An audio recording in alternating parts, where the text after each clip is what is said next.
अस्सलाम वालेकुम स्टूडेंट्स, कैसे हैं आप सब? खैरियत से हैं? उम्मीद करता हूं कि आप बिल्कुल ठीक ठाक होंगे। आज का जो लेक्चर है इसमें हम बात करेंगे एक तो ये कि सॉलिड स्टेट ऑफ मैटर क्या है, थोड़ा सा उसको वापस जो है इंट्रोड्यूस करवाएंगे आपको, और इसके बाद हम देखेंगे कि जो सॉलिड सब्सटेंसेस हैं इनकी टिपिकल प्रॉपर्टीज क्या होती हैं वो हमें देखना है।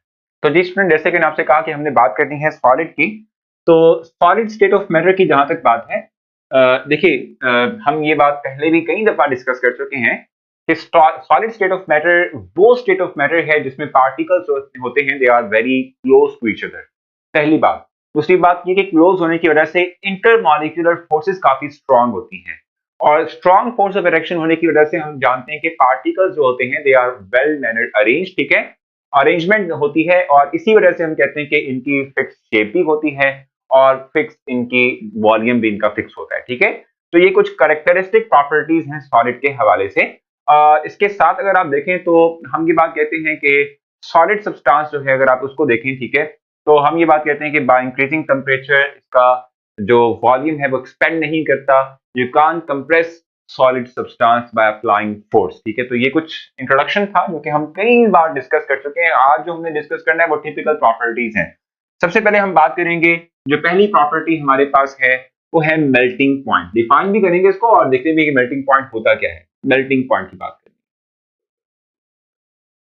देखिए जहां तक बात है सॉलिड की, जैसे मैंने अभी आपसे कहा कि सॉलिड सब्सटेंस जो है ये एक ऐसा मटेरियल है कि जिसमें पार्टिकल्स जो होते हैं they are very close to each other, ठीक है, और साथ होने के बावजूद भी उनके करीब करीब होने के साथ साथ हम ये भी कहते हैं कि पार्टिकल्स के दरमियान स्ट्रॉन्ग फोर्स ऑफ अट्रैक्शन होती है जो इनको बाइंड रखती है, और इनकी जो मूवमेंट है वो सिर्फ और सिर्फ वाइब्रेशनल मोशन होती है। ये ट्रांसलेशनल मोशन नहीं करते, यानी कि रैंडम मोशन शो नहीं करते, तो इनकी सिर्फ और सिर्फ वाइब्रेशनल मोशन है। अब होता क्या है?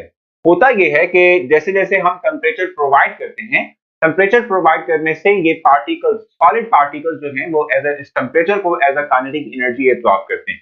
जैसे जैसे हम टेम्परेचर बढ़ाते हैं वैसे वैसे इन पार्टिकल्स की काइनेटिक एनर्जी में इजाफा होता है, जिसकी वजह से क्या होता है कि जो इनकी मूवमेंट है, जैसे कि पहले इनकी मूवमेंट थी वाइब्रेशनल मोशन, और आप जानते हैं वाइब्रेशनल मोशन क्या होती है, ये टू एंड फ्रो मोशन को हम वाइब्रेशनल मोशन कहते हैं। तो ये अपने मीन पोजीशन से जहां पर ये लोकेटेड है, इनसे ये to and fro motion show करते हैं, फिक्स पोजीशन पर रहते हुए इधर और इधर को मूव करते हैं, ठीक है।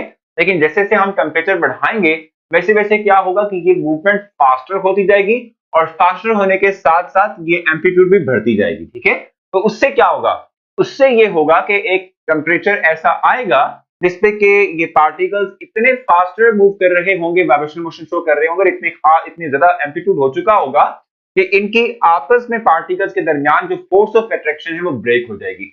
और जैसे ही ये फोर्स ऑफ अट्रैक्शन ब्रेक हुई तो हम ये बात कहते हैं कि यही पार्टिकल्स जो सॉलिड में थे और सॉलिड फॉर्म के अंदर ये फिक्स पोजीशन पर रहते हुए वाइब्रेशनल मोशन शो कर रहे थे, अपने आप को मेल्ट कर लेंगे और लिक्विड स्टेट में कन्वर्ट कर लेंगे, ठीक है। तो वो टेम्परेचर जिसपे कि ये दोनों के दोनों स्टेट्स को एग्जिस्ट करें इक्विलिब्रियम के पोजीशन के ऊपर, इसे हम मेल्टिंग पॉइंट कहते हैं, ठीक है। The temperature at which the two states which are liquid and solid they coexist, this temperature is called melting point। इसको हम melting point का नाम देते हैं। तो यहां पर लिख लेते हैं, सॉलिड्स की जहां तक बात है तो सॉलिड्स का मेल्टिंग पॉइंट हाई होता है, ठीक है। सॉलिड्स जो हैं इनका मेल्टिंग पॉइंट हाई होता है just because of they have strong intermolecular forces, so we need high temperature to break these forces and to convert them into the liquid state। that is why we say solid normally have high melting point, ठीक है। तो melting point क्या होता है? The temperature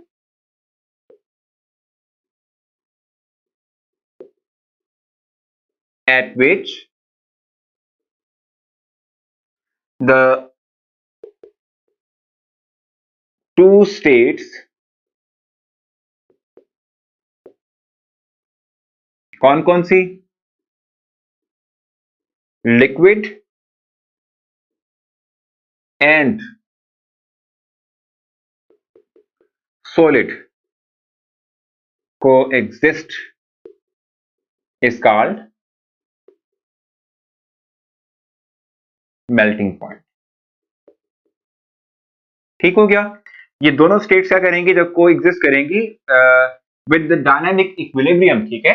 तो इस temperature को हम मेल्टिंग पॉइंट कहते हैं, और नॉर्मली मैंने आपसे कहा कि मेल्टिंग पॉइंट सॉलिड के लिए काफी हाई होता है, ठीक है। ये हमारे पास इसकी फर्स्ट टिपिकल प्रॉपर्टी है, यानी सॉलिड्स की फर्स्ट टिपिकल प्रॉपर्टी है। इस तरीके से हम दूसरी बात कर लेते हैं जो कि हमारे पास है रिजिडिटी।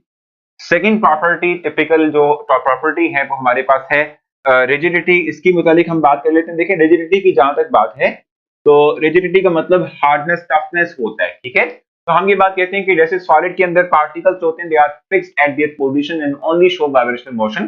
दूसरी बात ये कि अरेंजमेंट काफी स्पेसिफिक होती है, इंटरमॉलिक्यूलर फोर्सेस काफी स्ट्रांग होती हैं, ठीक है। तो हम ये बात कहते हैं कि सॉलिड नॉर्मली जो है वो रिजिड होते हैं। रिजिड मतलब हार्ड होते हैं, टफ होते हैं, इनको इतनी आसानी से जो है हम उनकी शेप मोल्ड नहीं कर सकते, ठीक है। उनको उनकी शेप को चेंज नहीं कर सकते, ठीक है। सो रिजिडिटी का मतलब है टफनेस, हार्डनेस, ठीक है।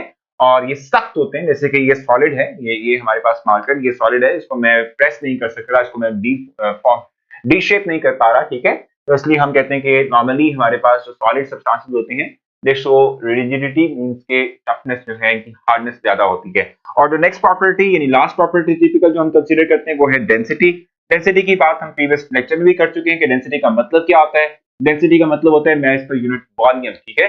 अब चूंकि सॉलिड सब्सटेंस जो है वो लेस वॉल्यूम ऑक्यूपाई करता है, वॉल्यूम का कम होता है, मास पर यूनिट वॉल्यूम जो है वो वैल्यू हमारे पास ज्यादा होती है, इसलिए हम कहते हैं सॉलिड के लिए डेंसिटी हाई होती है।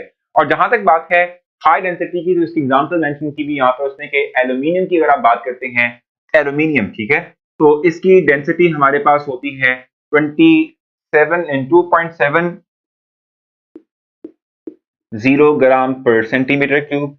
इस तरीके से उसने आपको आपकी बुक में लिखा हुआ है आयरन की भी जो है वैल्यू मेंशन की भी है, Fe आयरन, और वो मेंशन की भी है 7.86 ग्राम पर सेंटीमीटर क्यूब, ठीक है। इस तरीके से उसने गोल्ड, जिसको हम Au के साथ शो करते हैं, ये इसकी वैल्यू हमारे पास है 19.3 ग्राम पर सेंटीमीटर क्यूब, ठीक है। तो आप देख रहे हैं कि ये तमाम वैल्यूज जो हैं ग्रेटर हैं as compare to density of water as well as gas. Gas की आपने एयर की एग्जांपल देखी थी लास्ट टाइम, जैसे 0.001 ग्राम पर सेंटीमीटर क्यूब था, और जो वाटर था उसकी डेंसिटी आपने देखी थी वो 1 ग्राम पर सेंटीमीटर क्यूब जो है वो वैल्यू थी, जो कि कम है इनसे। तो होपफुली आपने जो सॉलिड सब्सटेंस है उसका इंट्रोडक्शन फिर से देखा, और इसके साथ कुछ टिपिकल प्रॉपर्टीज की हमने बात की, समझ आ चुकी होगी। कोई भी कंफ्यूजन रह गई हो सो मोस्ट वेलकम, आप मुझसे पूछ लीजिएगा। अपना बहुत सारा ख्याल रखें, मुलाकात होती है आपसे नेक्स्ट लेक्चर में, तब तक के लिए अल्लाह हाफ़िज़।